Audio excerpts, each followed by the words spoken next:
Cuando nosotros nos dejamos llevar por las emociones y explotamos, es porque en ese momento no estamos siendo guiados por el Espíritu Santo.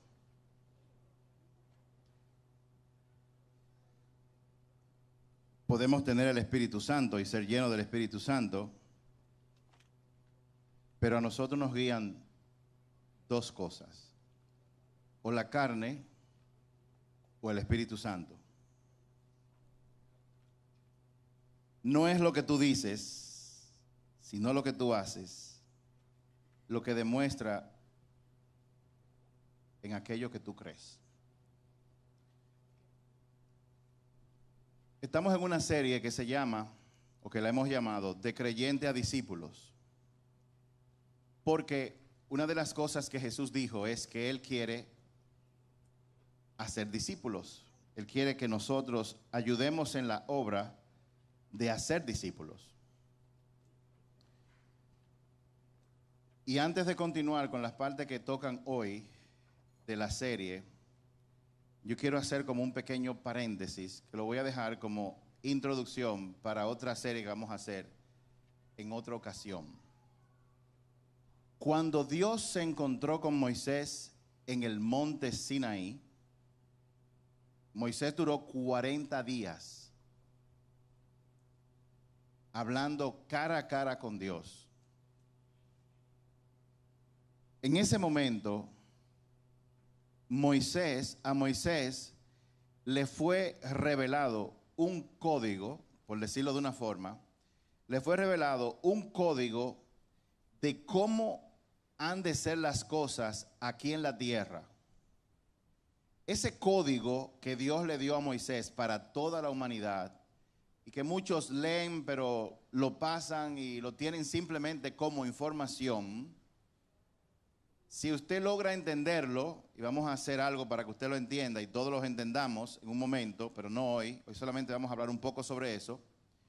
Cuando usted entienda por lo menos una parte de lo que Dios le dio a Moisés, entonces la Biblia y su peregrinar aquí en la tierra va a adquirir un sentido completamente diferente. Estoy hablando de lo que la Biblia habla y conocemos como el tabernáculo que Moisés creó. Némesis, la primera foto. Entonces, el tabernáculo, usted lo puede leer en el libro del Éxodo, es una construcción rectangular de la cual Dios le dio a Moisés información exacta y precisa de todo. Tantos centímetros, tantos codos, altura, tipo de material que va a utilizar. Y ese tabernáculo fue construido por Moisés con la ayuda de varias personas que Dios seleccionó. Y el tabernáculo se construía y se construyó y se colocaba en el centro del pueblo de Israel. Si ustedes leen la Biblia, los jóvenes van a entender esto porque la estudiaron muy extensivamente. Cuando el pueblo de Israel viajaba por el desierto, era guiado por una nube de fuego durante la noche y por una columna de nube durante el día. Cuando la nube se detenía, eso era la señal de que tenían que detenerse y levantar el campamento. Y cuando levantaban el campamento, lo primero que hacían era levantar el tabernáculo, que era una edificación hecha básicamente con madera y cortinas. Una vez el tabernáculo era colocado en una posición muy específica, entonces todas las tribus tomaban posesión, o sea, se asentaban físicamente en diferentes lugares de acuerdo a la instrucción que Dios les dio. Como decía, el tabernáculo tenía medida exacta por todos lados, excepto en un lugar. Y el tabernáculo en principio se veía como un ritual, pero dentro de él está escondido uno de los secretos más grandes que incluye, o sea, que tiene que ver con la transformación de nosotros mientras estemos en este plano, en este planeta. Entonces, yo quiero mencionarle dos cosas. Jesús siempre decía, yo soy la puerta. Y Jesús es la puerta por la cual entra todo aquel que ha sido llamado y ha respondido, entra al proceso de entrar en el reino de Dios y conseguir lo que nosotros llamamos salvación. Si usted se fija, ese edificio, o se lo imagina, cuando era colocado en el lugar que era colocado, estaba limitado por paredes hechas de cortinas y madera. Y una de las cosas que nos habla eso es que una cosa es la vida mundana que yo llevo fuera, y otra cosa es cuando yo paso por esa puerta de entrada al tabernáculo, lo que es la vida espiritual con Dios. En pocas palabras, Dios estaba, entre otras cosas, hablando de que el reino de los cielos iba a invadir la tierra. Y que para entrar en el reino de los cielos, la puerta se llama Jesucristo. Entonces, dos cosas y nos vamos al mensaje de hoy. Cuando se entraba por la puerta, lo primero que se encontraban era con el altar de bronce. Ese altar estaba hecho de bronce. Si ustedes no saben, el bronce es una mezcla de muchos materiales. Y el altar de bronce representa hoy en día la cruz, el sacrificio que Jesús hizo en la cruz. Ahí se llevaban los animales, se sacrificaban, se derramaba la sangre y representa la salvación, la obra que Jesús hizo por nosotros. Representa la cruz, y cuando eso ocurre, como dice en Juan 13:34, una de las cosas que ocurre con nosotros es que una vez nosotros recibimos la salvación por fe, no por nada que estemos haciendo, por fe en Jesucristo, que hizo el sacrificio, el máximo sacrificio y el único sacrificio que quita el pecado pasado, presente y futuro. Una de las cosas que ocurren con nosotros a nivel espiritual es que entonces somos llenos y nos embarga el amor de Dios. En Juan 13, capítulo 34, dice Jesús: así que ahora les doy un nuevo mandamiento: ámense unos a otros tal como yo los he amado a ustedes. Y no sé si usted recordará, pero cuando usted confesó a Jesús, inmediatamente usted siente como un amor y de repente su familia como que empieza a cambiar. Usted quiere compartir con otras personas que comparten ese mismo amor. Y es una de las cosas que ocurre espiritualmente, que pone el deseo en usted de querer venir a la iglesia para relacionarse con otros creyentes. Eso pasa. Bueno, pero el segundo, por decirlo así, la segunda pieza importante es la fuente. Esa fuente tenía dos elementos importantes y eran espejos que habían recogido del pueblo de Israel, los espejos, y también tenía agua.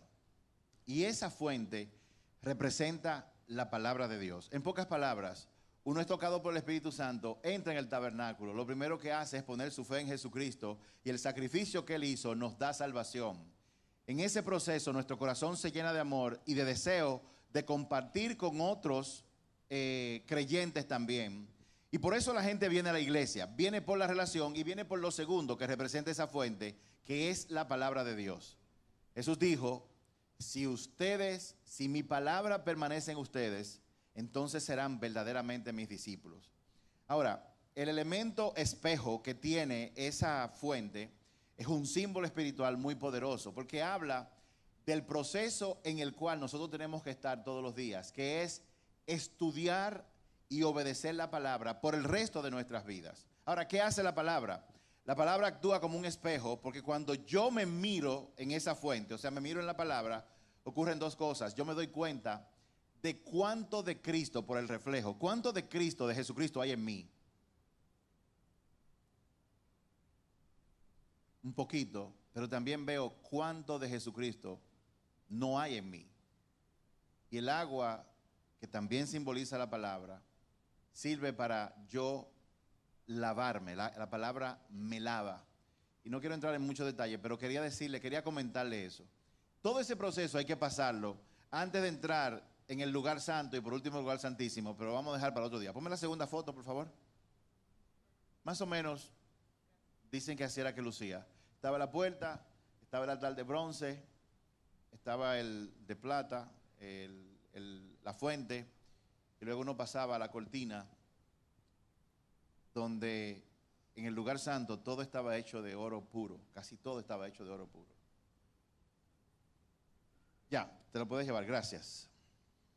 En el día de hoy, en la sección que vamos a ver en el día de hoy, vamos a hablar de el desafío diario que nosotros tenemos. El desafío diario. Y quiero leer una cita muy famosa que todos conocemos, que es Juan 8:31 y 32. De la Nueva Traducción Viviente. Jesús le dijo a la gente que creyó en él. Otra versión dice, Jesús le dijo a los judíos que creyeron en él: ustedes son verdaderamente mis discípulos si se mantienen fieles a mis enseñanzas. Y conocerán la verdad, y la verdad los hará libre. Lo voy a leer en la versión amplificada, traducida. Entonces Jesús decía a los judíos que habían creído en él: si permanecen en mi palabra, obedeciendo continuamente mis enseñanzas y viven conforme a ellas, serán verdaderamente mis discípulos y conocerán la verdad sobre la salvación, y la verdad los hará libre de la pena y de la esclavitud del pecado. Eso es lo que dice más o menos esos versos que están ahí. ¿Por qué es importante que nosotros pasemos de creyente a discípulos? Porque no es suficiente con creer en Dios. Mucha gente se siente bien porque simplemente cree en Dios, pero no es suficiente creer. Cuando estamos aquí o estamos estudiando la palabra en la privacidad de nuestra casa, cuando escuchamos la palabra, nos damos cuenta de que no es suficiente creer a la luz de lo que dice aquí. Hace falta algo más. Siempre que escuchamos una palabra, existe el riesgo de perder la revelación de los principios que la palabra tiene para transformarnos. Cada vez que escuchamos la palabra, tenemos el riesgo de perder esa revelación. ¿Y la perdemos por qué? Bueno, la perdemos por los afanes. Podemos perderla muy fácilmente porque vivimos en un mundo que demanda mucho de nuestra atención todo el tiempo. El gran desafío que todos nosotros tenemos no es escuchar la palabra. No es escuchar la palabra. El desafío tiene que ver con lo que ocurre, con lo que tú haces, con lo que tú y yo hacemos después de escuchar la palabra.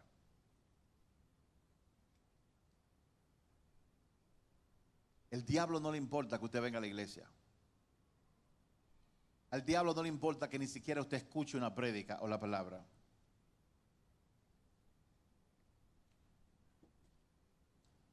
Lo que a él le importa es que usted no permanezca en la palabra. Permanecer en la palabra significa que usted la retiene la revelación que le da a usted personalmente. Permanecer significa que yo cojo esa revelación y automáticamente la pongo en práctica. Cada vez que usted y yo escuchamos la palabra de Dios, sea porque la leamos o en un momento como este, cuando se está predicando, el Espíritu Santo va trabajando en usted, en mí también, va trabajando en usted, dándole revelación. El Espíritu Santo hace que la palabra parezca un espejo, donde tú ves la cantidad de imagen de Cristo que hay en ti o no.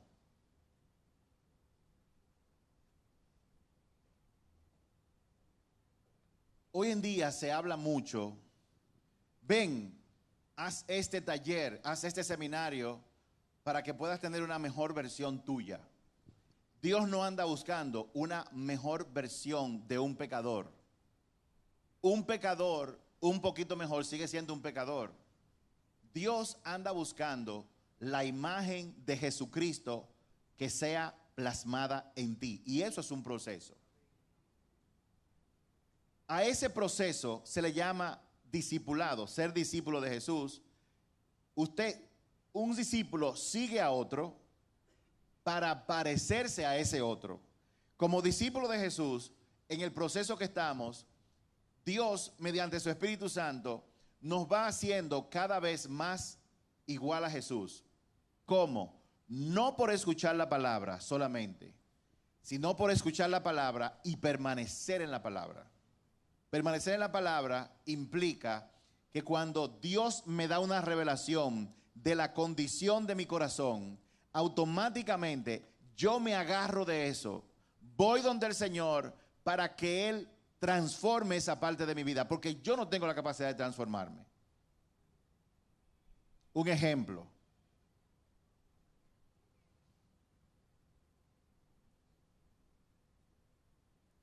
Yo comenté hace unos días que yo fui a un restaurante y había una lista de espera como de 45 minutos. Cuando se estaba acercando el tiempo para entrar, Idreca no quería estar en ese restaurante y luego que pasó le di la razón. La comida estaba malísima, no voy a decir cuál es el restaurante.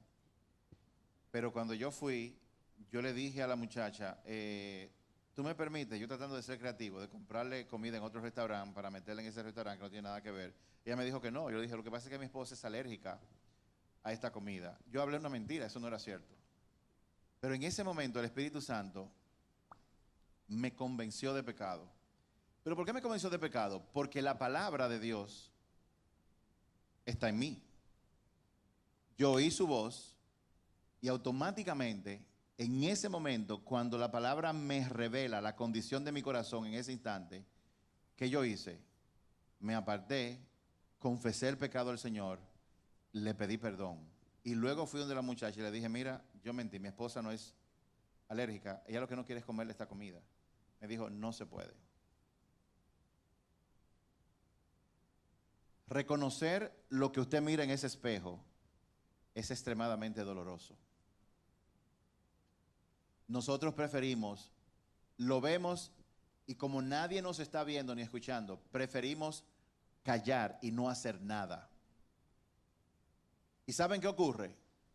Que cuando la palabra de Dios revela algo de la condición de tu corazón que a Dios no le agrada y tú no haces nada al respecto, corremos el riesgo de que nosotros seamos cauterizados. ¿Qué significa eso? Que podamos perder la capacidad de que la palabra nos revele esa área de nuestro corazón.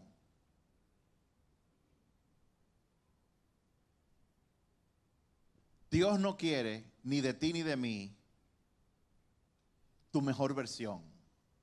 Dios no quiere eso.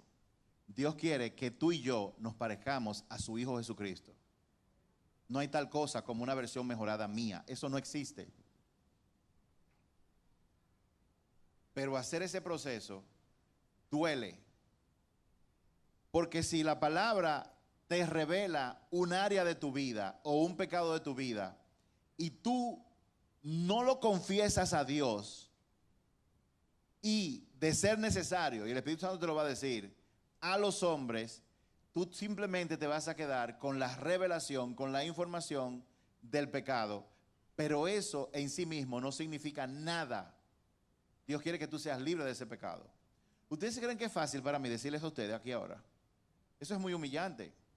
Sobre todo porque hay una parte humana de mí que dice, wow, pero si yo lo digo, se supone que yo soy el pastor, se supone que tengo que ser ejemplo y tengo que dar ejemplo. Bueno, yo tengo que dar ejemplo, eso es cierto. Y el ejemplo que tenemos que dar todos, no solamente yo, es de humillación porque estamos en este proceso. Y yo prefiero pasar por la humillación, pasar por el dolor, pagar el precio, a que el diablo siga teniendo una parte de mí. El desafío más grande no es que usted escuche la palabra. El desafío más grande no es que la palabra te revele aquellas cosas que a Dios no le agradan.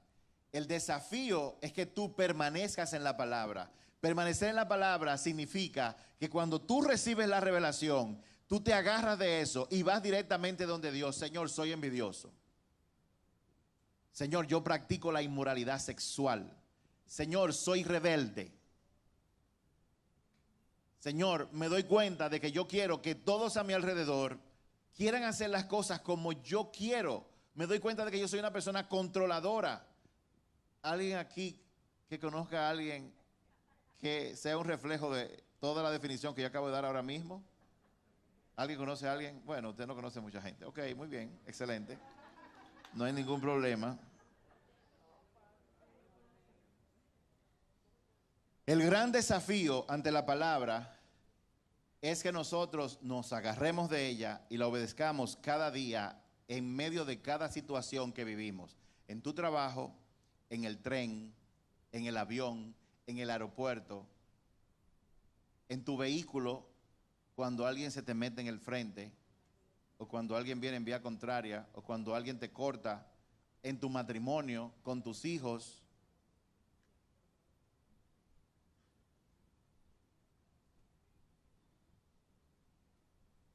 Si tú eres una persona que vives juzgando, criticando, y no sé por qué voy a decir esto, pero si tú eres una persona que tienes la costumbre de criticar pastores, policías, al presidente, agentes de tránsito, y cada vez te da más pique cuando esas personas hacen algo malo, y tú te enojas y te indignas cuando tú ves sus defectos, déjame decirte que indudablemente tú tienes un problema de rebeldía contra la autoridad. Y eso que yo acabo de decir tiene su raíz en que probablemente cuando tú eras niño o niña, tus padres o tu mamá o tu papá no fueron los padres que tú querías que ellos fueran. Y al tú no manejar esa situación, primero porque no sabías como niño o como niña, y segundo, a lo mejor a la palabra no darte la revelación. Si tú eres una persona rebelde que vive criticando a gente con autoridad, tú tienes un problema casi seguro con tu papá y tu mamá de falta de perdón crónica.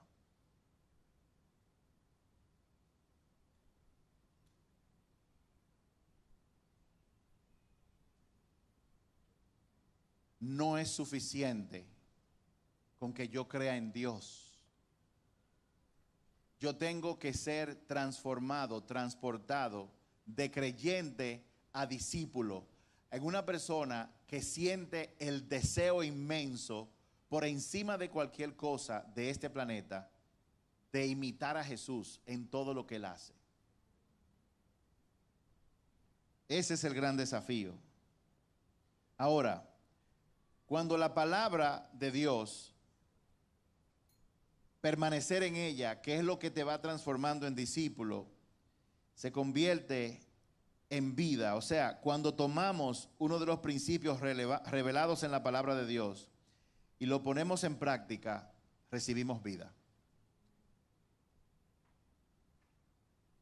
¿Qué es eso de vida? O sea, yo recibo que yo dije una mentira, la pongo en práctica, me arrepiento, la confieso, me humillo. ¿Cómo es eso de que yo recibo vida? Sí, yo recibo vida porque de yo no haber hecho eso, yo me hubiera quedado siendo esclavo de ese pecado. Hubiera mentido en otras circunstancias. Hubiera vivido de acuerdo a como la mayoría vive en este mundo, de que hablan la verdad dependiendo de lo conveniente que sea. Pero la verdad hay que hablarla aunque no sea conveniente para ti, aunque traiga consecuencias para ti. La verdad hay que hablarla siempre. No ser esclavo del pecado da vida. Los principios de la palabra de Dios producen en el ser humano tres resultados importantes. Número uno, cuando permanecemos en la palabra, nos convertimos verdaderamente en discípulos. Como dijo Jesús en Juan 8:31, ustedes son verdaderamente mis discípulos y se mantienen en mi palabra. Jesús habló de discípulos verdaderos, lo cual implica que hay discípulos que no son verdaderos. Ustedes son verdaderamente mis discípulos, implica que hay discípulos que no son verdaderamente discípulos. La pregunta es, ¿cuál de los dos eres tú?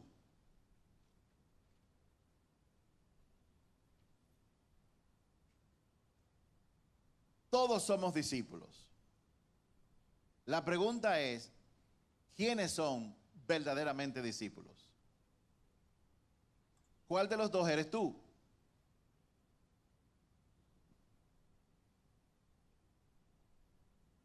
Muchas de las personas que seguían a Jesús y lo siguen ahora, en realidad no son discípulos verdaderos. Muchos de los que seguían a Jesús y lo siguen hoy en día, creían y creen simplemente por ser parte de la multitud, o porque simplemente decían o dicen lo que Jesús dice es verdad, o sea, prueban sus enseñanzas. Pero eso no es ser discípulos. Jesús quiere que nosotros comprendamos que para ser sus discípulos hace falta algo más que aprobar sus enseñanzas, que ser parte de una congregación. Hace falta algo más. ¿Qué es lo que hace falta? Que aparte de aprobar sus enseñanzas, tú la pongas en práctica hoy, de inmediato. Y ponerla en práctica significa muchas cosas. En el matrimonio significa que cuando tú ofendes a tu cónyuge por levantar la voz o por lo que sea que tú hayas hecho o dejado de hacer, tú lo admitas, lo confieses, pidas perdón y cambies de comportamiento, o sea, te arrepientas. Entonces seremos discípulos verdaderos. Lo primero que produce la palabra de Dios, resultado en nosotros, es que nos convertimos en discípulos verdaderos. Lo segundo es que la palabra nos lleva a nosotros a conocer la verdad. ¿Ok? ¿Cuál verdad? La única y absoluta verdad. ¿Qué es la verdad? No es la pregunta. La pregunta es, ¿quién es la verdad? Jesucristo, Jesús es la verdad. Su vida, la palabra dice que el verbo, la verdad, se hizo carne. En pocas palabras, Dios en su infinita misericordia cogió su verdad y le puso carne para que caminara en medio de nosotros, para que nosotros viéramos cómo es la verdad en carne y hueso. Eso fue lo que él hizo.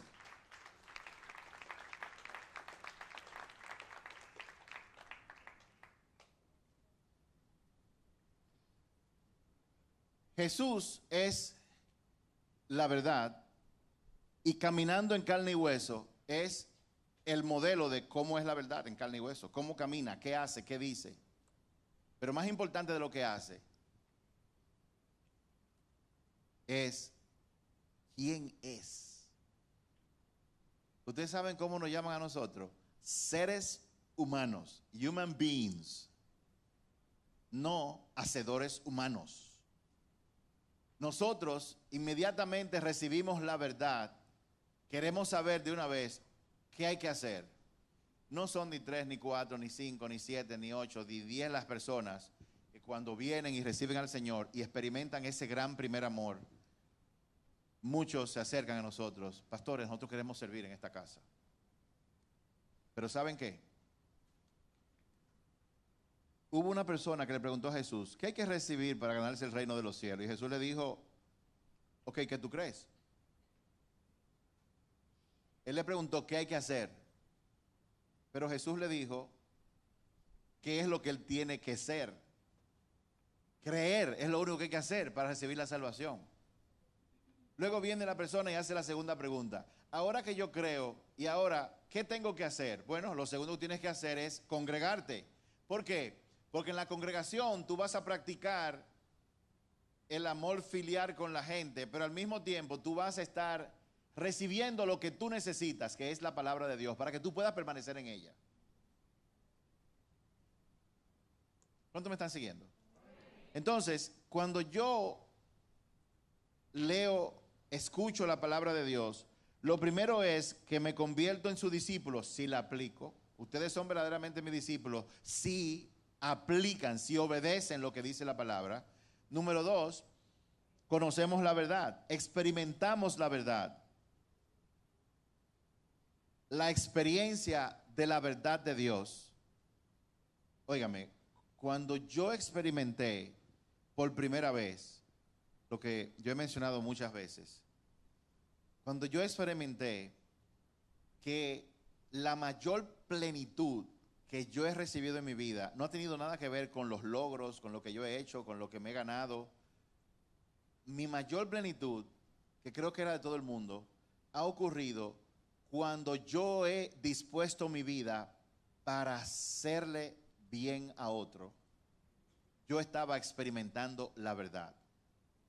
Porque Jesús dijo, ustedes dicen que yo soy el maestro y lo soy, pero yo no he venido para que ustedes me sirvan.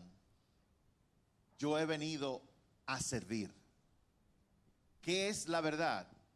La verdad en carne y hueso se manifiesta cuando una persona, su enfoque está en servir a otros, considerando a los otros como superiores a ti, no buscando tu propio interés, sino el de los demás. No es que las personas sean superiores a ti, pero que tú actúes considerando que todas las personas a tu alrededor son superiores a ti.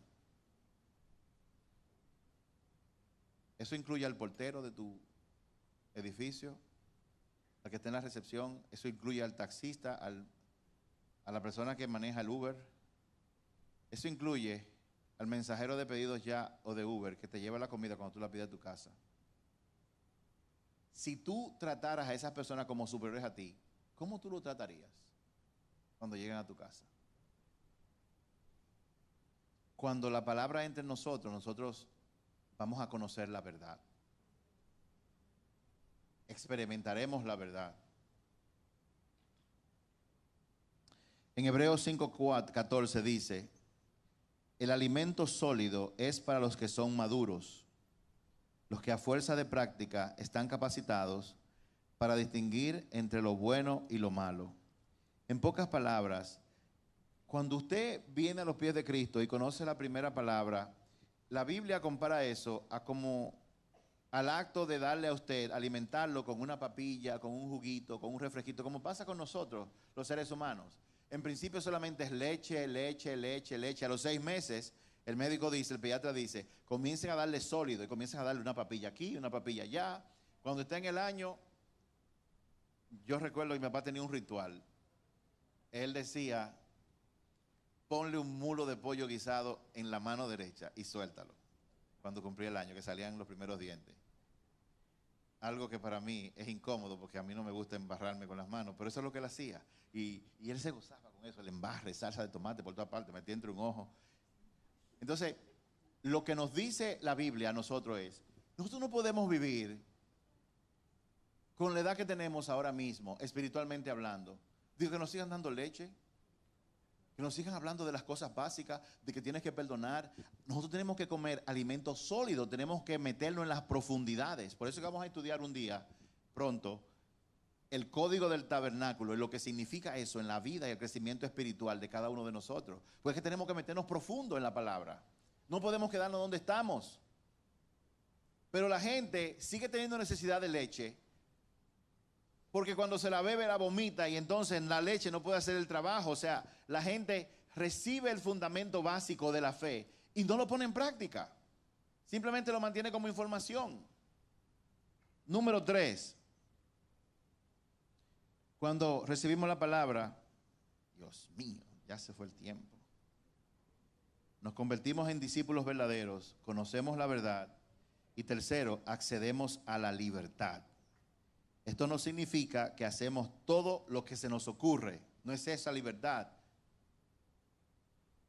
Se refiere a ser libre de la esclavitud del pecado que nos mantiene muertos. De hecho, la persona que dice o llega al estado espiritual, yo puedo hacer lo que yo quiera. Bueno, eso es cierto. Todo me es permitido, pero no todo me conviene. Todo me es permitido, pero yo no me dejaré gobernar. Porque si bien es cierto que la carne te da deseos, si tú cedes a los deseos de la carne, fornicación, sexo fuera del matrimonio, gula, saltarte a las 3 de la mañana y todo eso, tú no estás siendo libre, tú estás siendo esclavo del pecado y de la carne. Esas 3 cosas se reciben. Ahora, cuando escuchamos y aprobamos la palabra de Dios, pero no la obedecemos, somos simplemente creyentes. Somos igual que cualquier otra persona.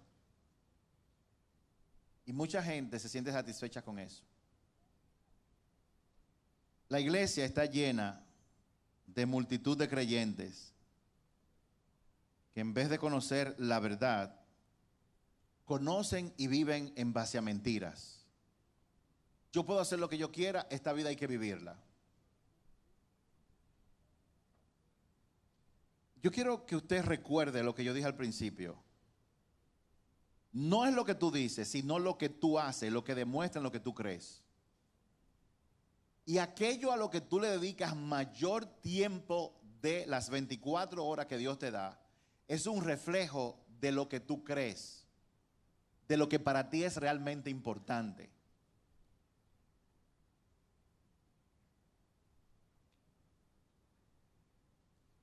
¿Cuáles son las cosas que tú inviertes las primeras horas de tu día todos los días? Y tú de manera disciplinada haces eso. Eso es un reflejo de lo que es importante para ti.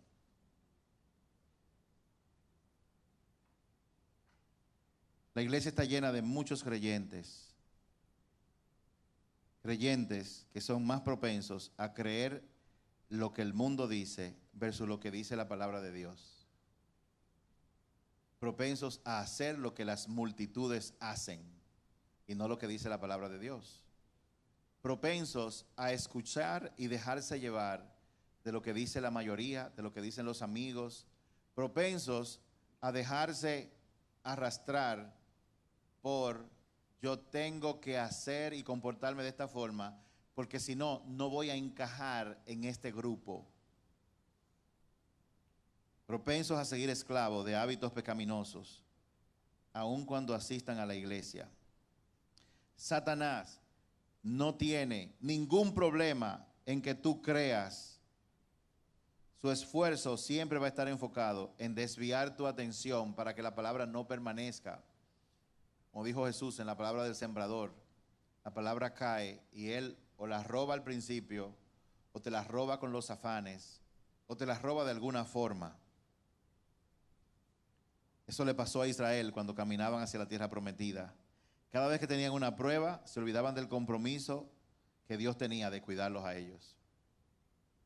Se rendían ante el temor y la angustia.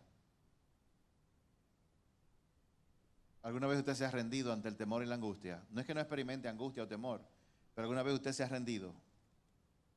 Cuando lo hace, acaba por alejarse de lo que Dios ha dicho. Permanecer en la palabra es el gran desafío en el cual debemos enfocarnos a partir de ahora. ¿Qué es permanecer? Si hoy tú escuchas su voz, no endurezcas tu corazón. Si hoy tú has recibido una revelación, agárrala, ponla en práctica hoy mismo. Yo no digo esto, no se sienta mal, no tengo los lentes puestos, por lo tanto yo no voy a ver. Pero yo no coincido gente que venga a la iglesia y no traigan que anotar. ¿Usted sabe por qué? Porque es que cuando tú anotas, cuando tú escribes, recuerdas doblemente. Aparte de que te sirve para repasar. Y puedes hacerlo en un celular. El riesgo del celular es que en el celular tú vas a ver una notificación, María te mandó un mensaje, o déjame ver lo que quiere María. Cuando tú vienes a ver y vuelves a la prédica, ya estamos despidiendo a la gente porque te fuiste. Cómprate una libreta y tráela los domingos y los miércoles con un bolígrafo. Esa es mi recomendación, háganlo así. Wow.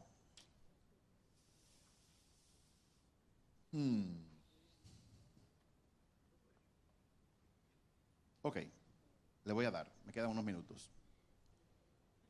Cuando una persona, banda suba, cuando una persona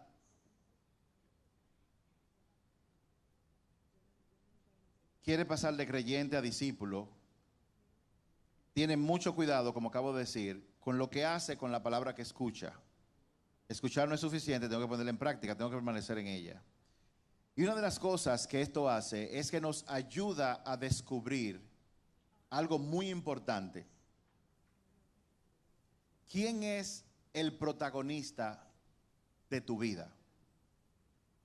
¿Quién es el actor principal de tu vida?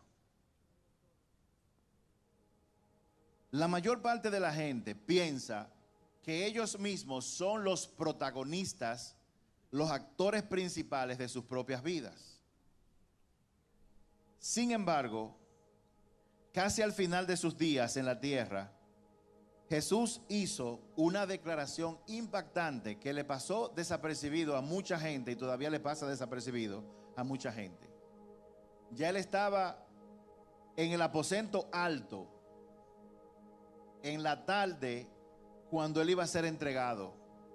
Él tuvo una conversación larga con sus discípulos que está registrada entre los capítulos 13 y 17 de Juan. Del 13 al 17 está todo lo que Jesús conversó en el aposento alto, la noche que iba a ser entregado. Y él habló muchas cosas, pero él hizo una declaración impactante. Todas fueron impactantes, pero hubo una que fue impactante. Está en Juan 15, 16.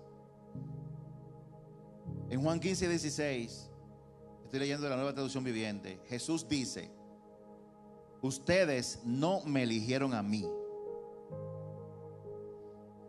yo los elegí a ustedes. ¿Cuántos de ustedes trabajan en alguna empresa aquí? Ok. ¿Cuántos de ustedes cuando llegan a esa empresa le dicen a su jefe, aquí lo que se va a hacer es esto, esto y aquello, y para que el jefe lo haga? ¿Cuántos de ustedes hacen eso? ¿Alguien? Sí, hay algunos empleados que hacen eso, que van a la empresa y le dicen al jefe, aquí lo que hay que hacer es tal cosa, y se olvidan. Ahora, ¿cuántos de ustedes que trabajan en algún lugar van al lugar para escuchar lo que el jefe quiere para ponerlo en acción? ¿Cuántos de ustedes van al trabajo a recibir instrucción de lo que tienen que hacer? ¿Cuántos? Okay, ¿cuántos no trabajan? Que hay gente que no levantó la mano. Aquí hay gente que no trabaja. Dios mío, no está bien, si usted no trabaja no hay ningún problema. A los jóvenes, ¿cuántos de ustedes van a la escuela a decir al maestro, aquí lo que se va a enseñar es tal cosa? ¿Cuántos de ustedes hacen eso? A los jóvenes que van al colegio, a la escuela o a la universidad, cuando usted llega a la universidad, a la escuela o al colegio, ¿cuántos de ustedes le dicen, le enseñan lo que tienen que hacer? ¿A cuántos de ustedes le pasa eso? Y aquí no hay estudiantes. No, pues yo voy a recoger y me voy.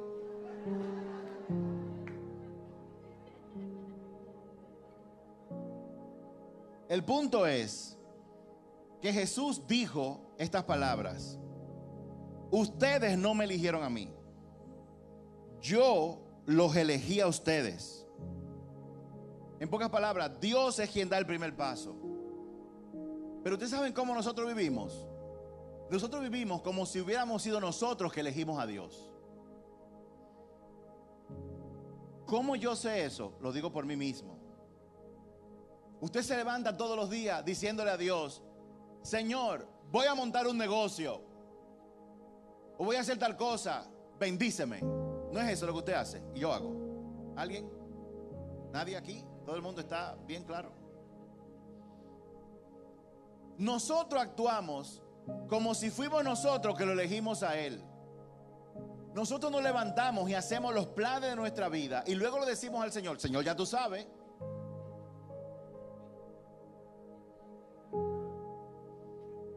cuando nos dicen que tenemos que hablar con Dios por la mañana, sacamos 2 horas por la mañana para hablarle a Dios del proyecto, del carro que voy a comprar, de la casa que voy a comprar, del trabajo que quiero, de la mujer o el hombre con el que me quiero casar. Y pasamos horas diciéndole al Señor lo que nosotros queremos que Él haga por nosotros, de acuerdo a nuestros planes. Aquí tiene que haber algo malo, porque Él acaba de decir: ustedes no me eligieron a mí, yo fui quien lo elegí a ustedes. Por lo tanto, si yo te elegí a ti, tú tienes que escuchar lo que yo quiero que tú hagas.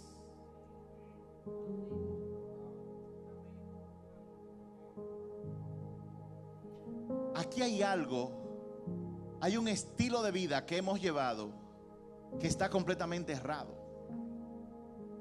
Está errado.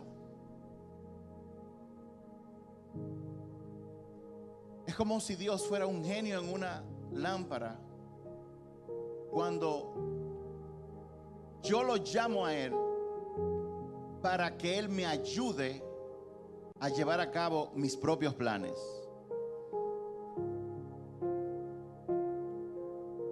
Según como nosotros hemos vivido, Jesús es seguidor nuestro, no nosotros de Él.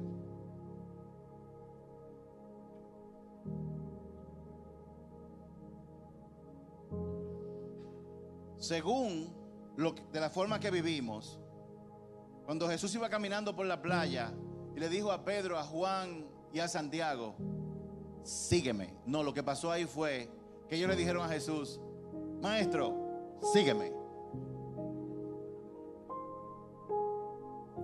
Sígueme, maestro.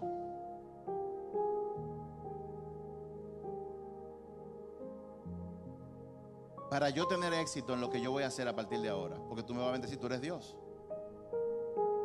Y como yo te elegí a ti, tú tienes que hacer lo que yo te diga.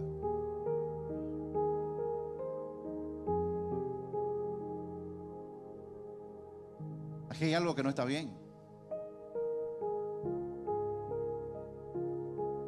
Y si no está bien, entonces, ¿cómo debe ser?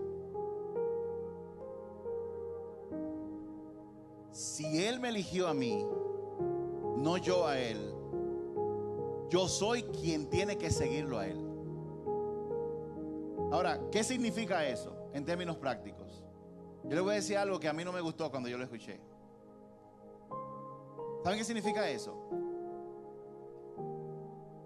Que yo tengo irremediablemente, a partir de ahora, poner como prioridad nacional de mi propia vida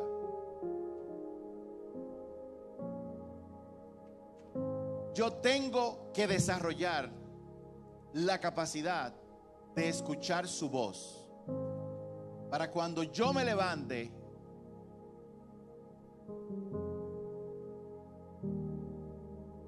yo poder decirle: Señor, todos los planes que yo he hecho, yo te los entrego a ti. Por favor, dime lo que tú quieres que yo haga. Y probablemente, ¿sabes qué va a ocurrir? Probablemente lo que ocurra es que Él te diga: yo quiero que tú seas arquitecto y que montes un taller. No para enriquecerte, aunque yo te puedo dar eso, sino para que tú manifiestes a Cristo mientras tú haces muebles y haces cortinas y cosas como esa. Si tú haces eso, probablemente tú lo vas a escuchar a Él decir: yo te hice decorador de interiores para que tú trabajes en la industria del cine. No para hacerte de dinero, aunque puede ser algo que yo te puedo dar, sino porque yo necesito a una discípula mía en ese mundo de tanta oscuridad para que brille, para que productores y directores, cuando te vean a ti llena de mí, digan: yo quiero ser como tú, y sean mejores esposos, mejores hombres de negocio, y a lo mejor mejor hasta cambian los guiones de las películas que hacen.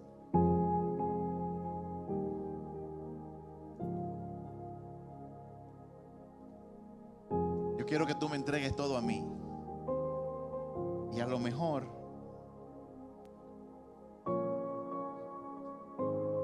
yo te voy a decir, Pedro y Magdalena, yo quiero que ustedes sean pintores. No para que te hagas rico, que puede ser algo que yo te puedo dar sin problema. No para que cuando tú estés interactuando con los dueños de PriceMart, de Codetel, con gente importante,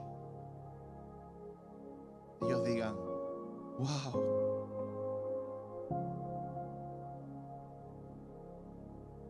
ellos se vean en tu espejo y digan, yo quiero ser como tú. ¿Y saben qué es lo que ellos están diciendo? No es que quieren ser como tú exactamente, sino que quieren ser como el que vive dentro de ti y se manifiesta a través de ti. Eso.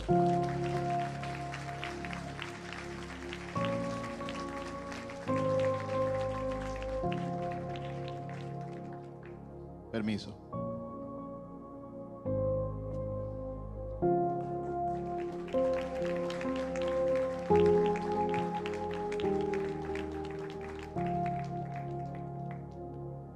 Yo quiero que tú me preguntes,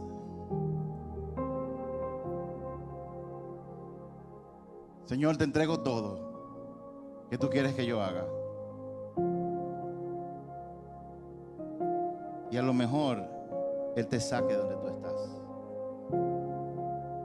para hacer otra cosa. Algo te garantizo, donde Él te lleve, te va a encantar. Y vas a decir, ¿cómo no me había dado cuenta de antes? Tú no me elegiste a mí, yo te elegí a ti.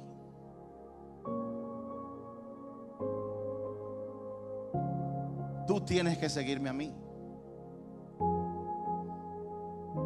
¿Y sabe qué puede pasar? ¿O qué va a pasar? Que a medida que vaya pasando el tiempo, Mario, tu primer pensamiento llegará un día, va a ser, buenos días, Espíritu Santo.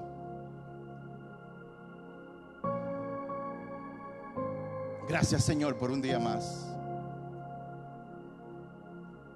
Gracias porque si yo desperté en el día de hoy, es que porque todavía hay algo que tú confías que yo haga. Por favor, muéstrame aquello que tú quieres que yo haga. Muéstrame delante de quién tú quieres que yo sea y actúe como tu hijo. Muéstramelo, Señor.